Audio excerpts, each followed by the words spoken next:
my whistle. "I've heard of you," said the old vagabond, very impressed.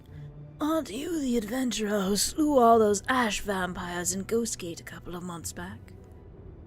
"That I am," said Orestian Silverthorn with a weary smile for his admirer. He knew that his name was not yet legendary, and it was best to be polite. "And you are?" "My name would have no meaning to you, but I am Eraderothil," he said, raising his glass of grief. "I hail from the region of Ghostgate, which is how I heard your name. Are you an adventurer as we speak? Are you on an adventure as we speak?" "Yes," said Silverthorn with a grim expression. "I am challenged to rid the Grayslands of a rogue battle mage by the name of Ergoamaro.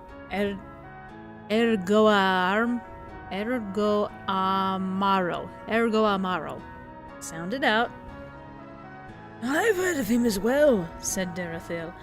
"He's said to be very powerful, an implacable foe." "That is why I'm drinking now," sighed Silverthorn. "So, tell me, what is your profession?" "I do nothing," said Darathil with some measure of pride, "but in my youth I used to teach the skills of illusion at the University of Gwynlim." "Perhaps you can help me, then," said Silverthorn, suddenly excited.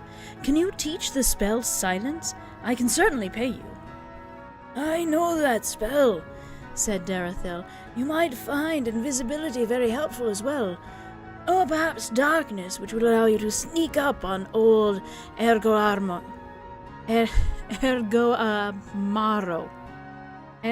Why do I keep rolling my R's? Arreda. Ergoamaro.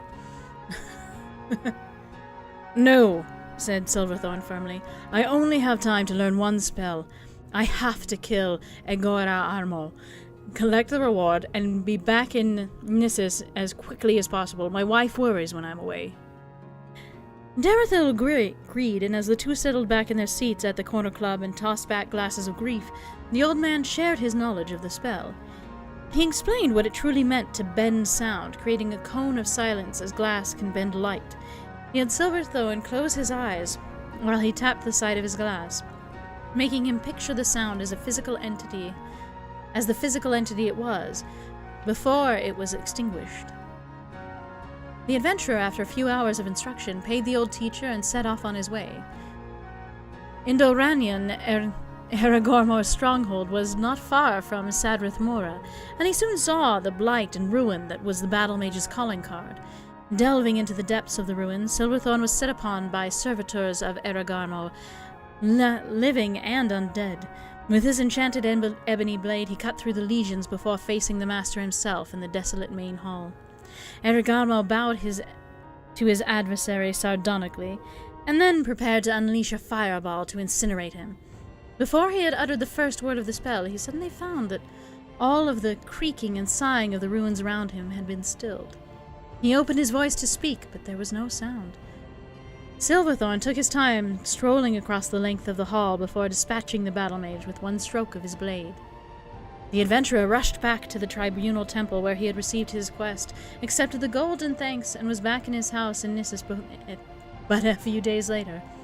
His wife, Leah, was beside herself with worry. "All I could do night after night is toss and turn. I kept imagining you burned to ashes by that battle mage. And where would that leave me? Do we have enough gold that I could support myself and you? If you, Saint Sarah, let it not be so, were killed during one of those jaunts, I don't think so. Why couldn't you get a nice position at the Fighters Guild right here in town?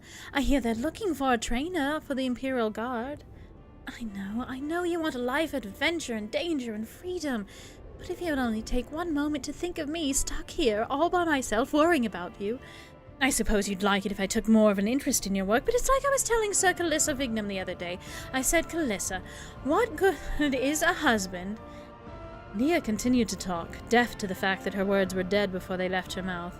Silverthorn smiled and nodded his head, enjoying the silence.